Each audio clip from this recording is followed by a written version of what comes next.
The Synagogue of Ein Gedi is underneath this tent-like roof.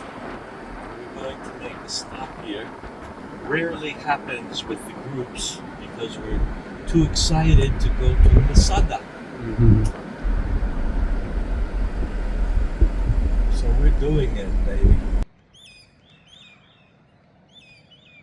Hi folks, we're on our way to Masada.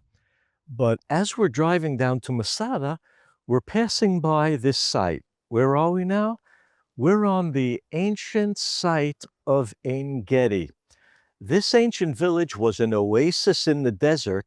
They had water springing out of the earth, and with it, they could water the date palms and the camphor plants and the balsam plants. And from this balsam plant, they had a secret process to make a perfume that was so powerfully attractive for men. Women could put a drop of it on the ankle, and the men would be like in a stupor looking for them.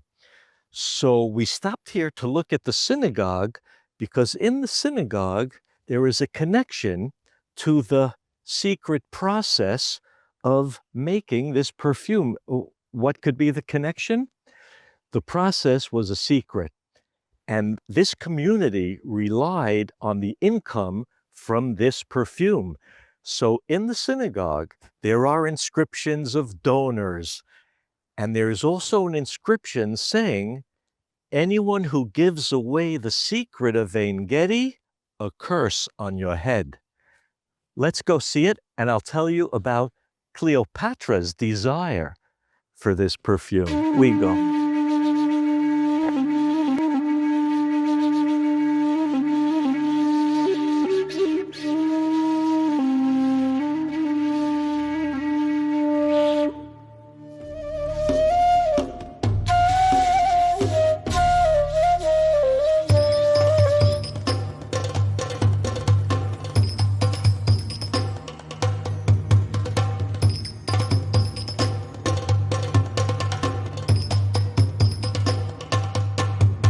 This is the synagogue from the 3rd century till the 6th century.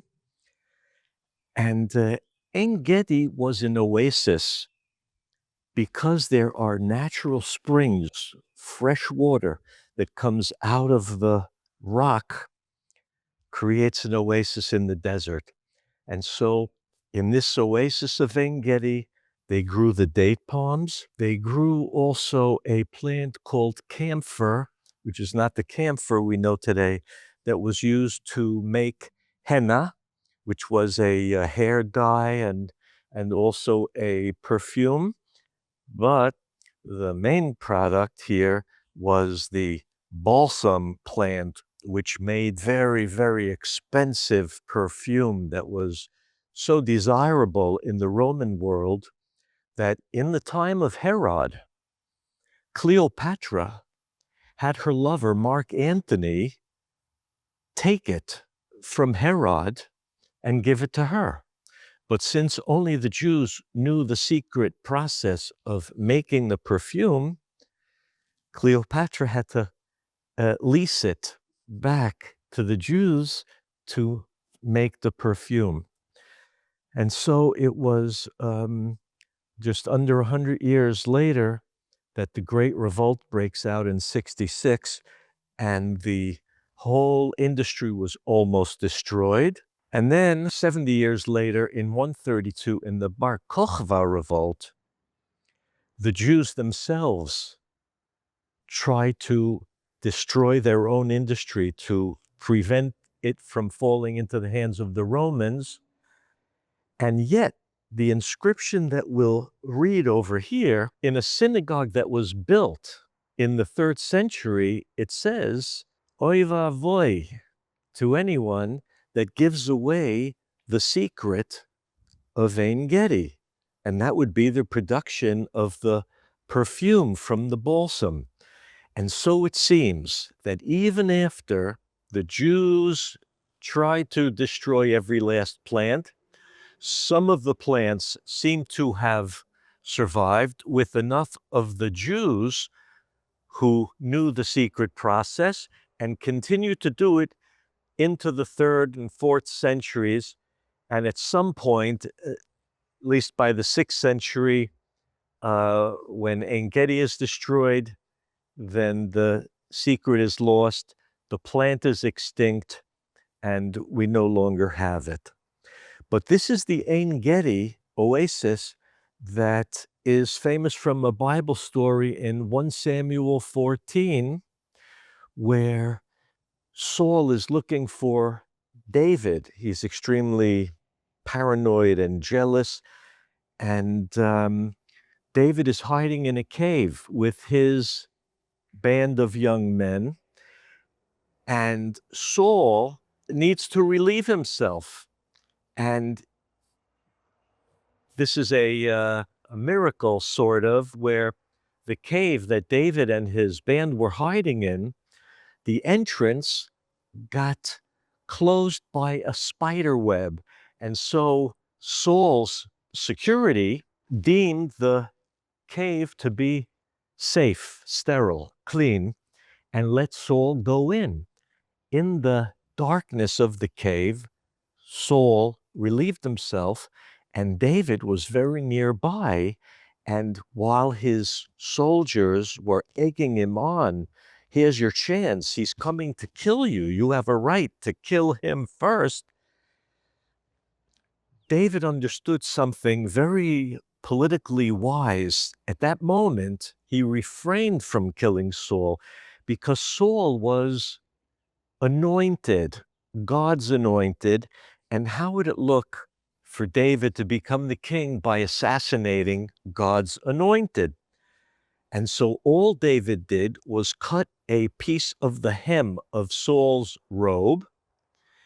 And when Saul left the cave and crossed the wadi to go to his soldiers, David came out from the cave holding up the cut off piece of robe, the hem, and he says out loud to Saul, "Here's the evidence. If I wanted to kill you, I could have killed you. Why do you chase me? I have nothing but respect for you." And Saul at that moment realizes that David could have killed him, and he did not. And he, at that moment, repents and says, "I'm sorry, you're right, and I know that one day you will be king. Go in peace."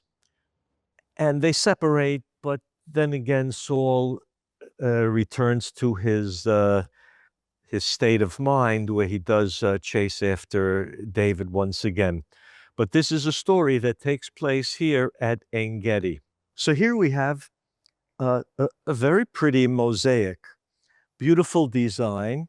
And in the synagogue, also, you have pretty, geometric and floral design and some animals, but no human depictions.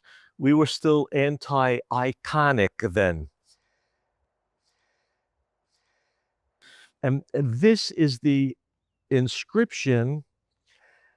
So this first inscription are the 13 ancestors of humanity from Adam to Yefet, the son of Noah.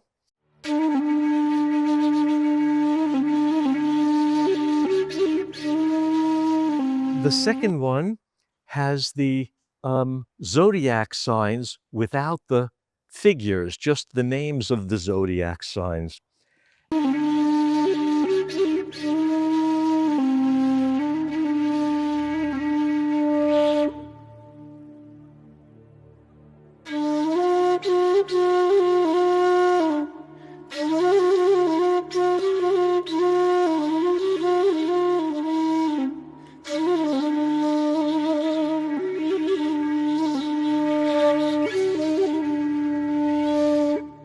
And it's the third one that's very interesting for us because it has the names of benefactors, of donors to the synagogue. And at the end of the third inscription is the curse against anyone that gives away the secret of Ein Gedi.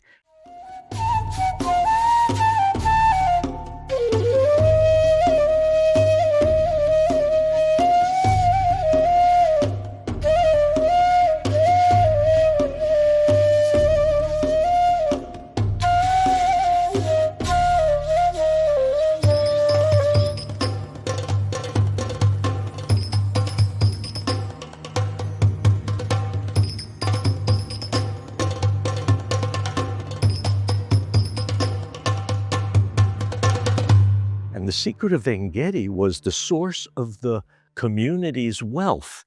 And so if you gave away the secret, you're harming the whole community. And so a curse upon your head.